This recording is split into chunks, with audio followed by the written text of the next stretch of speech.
Series തുടങ്ങുന്ന മുമ്പായിട്ട് തന്നെ പറഞ്ഞിരുന്നു. ഈ സീരീസ് ഇംഗ്ലണ്ടിനെതിരെയുള്ള പരമ്പര തുടങ്ങുന്ന ആയിട്ട് തന്നെ ഞാൻ പറഞ്ഞിരുന്നു. കാരണം സഞ്ജു സാംസണ് ഈ ഒരു പരമ്പരയിൽ വേണ്ട രീതിയിലുള്ള ഇമ്പാക്ട് ഉണ്ടാക്കാൻ സാധിക്കില്ല.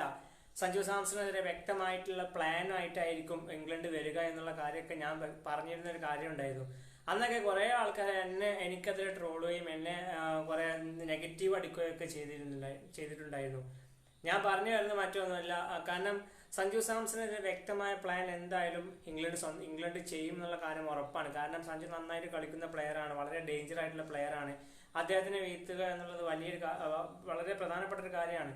അതെന്തായാലും ഈ ഒരു പരമ്പരയിൽ ഇംഗ്ലണ്ട് സക്സസ് ആക്കി എന്നുള്ളത് എടുത്തു പറയേണ്ട കാര്യം തന്നെയാണ്. പിന്നെ ജോസ് ബട്ട്ലർക്ക് സഞ്ജു സാംസന്റെ വീക്ക്നെസ്സും അദ്ദേഹത്തിന്റെ എല്ലാ കാര്യങ്ങളും ജോസ് ബട്ട്ലർക്ക് അറിയാം. കാരണം നാളുകളായിട്ട് IPL ഒരുമിച്ച് കളിക്കുന്ന ആൾക്കാരാണ് സഞ്ജുവും ബട്ട്ലറും ഒക്കെ. അപ്പൊ വ്യക്തമായിട്ടില്ല സഞ്ജു ഈ ഒരു സീരീസിൽ ഔട്ടായ രീതി എടുത്ത് നോക്കി കഴിഞ്ഞാൽ നമുക്ക് മനസ്സിലാക്കാൻ സാധിക്കും. ഒരേ രീതിയിലാണ് അദ്ദേഹം ഔട്ടായിട്ടുള്ളത്.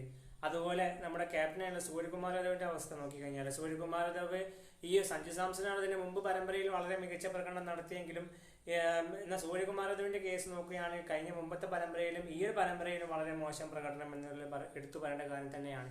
പിന്നെ ഒരു കളിക്കാരന് ഫോമൗട്ടും ഒക്കെ സ്വാഭാവികമായിട്ടും ഉണ്ടാകും. പിന്നെ മത്സരശേഷം സൂര്യ പറഞ്ഞിരുന്നു, സഞ്ജുവിന്റെ കാര്യമൊക്കെ സൂര്യ വ്യക്തമായിട്ട് പറഞ്ഞിരുന്നു.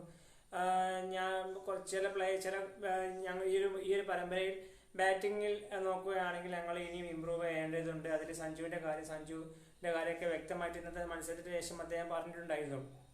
പിന്നെ തീർച്ചയായിട്ടും ഈ ഒരു പരമ്പര നോക്കിക്കഴിഞ്ഞാൽ വളരെ മികച്ചൊരു പരമ്പരയായിരുന്നു. പിന്നെ T20യിൽ ഇന്ത്യൻ ടീം അൺബീറ്റൻ ആയിട്ട് ഇപ്പോൾ മുന്നേറിക്കൊണ്ടിരിക്കുകയാണ്. ഏതായാലും സഞ്ജു സാംസൺ ഇന്ന് മികച്ച പ്രകടനം പുറത്തെടുക്കുമെന്ന് പ്രതീക്ഷിച്ചിരുന്നു, പുറത്തെടുക്കാൻ സാധിച്ചില്ല. അതുപോലെ സൂര്യകുമാർ യാദവിനും മികച്ച പ്രകടനം പുറത്തെടുക്കാൻ സാധിച്ചിട്ടില്ല. ഏതായാലും ഈ ഒരു പരമ്പരയുമായി ബന്ധപ്പെട്ട നിങ്ങളുടെ അഭിപ്രായം എന്തായാലും ഈ വീഡിയോക്ക് താഴെ കമന്റായി രേഖപ്പെടുത്തൂ.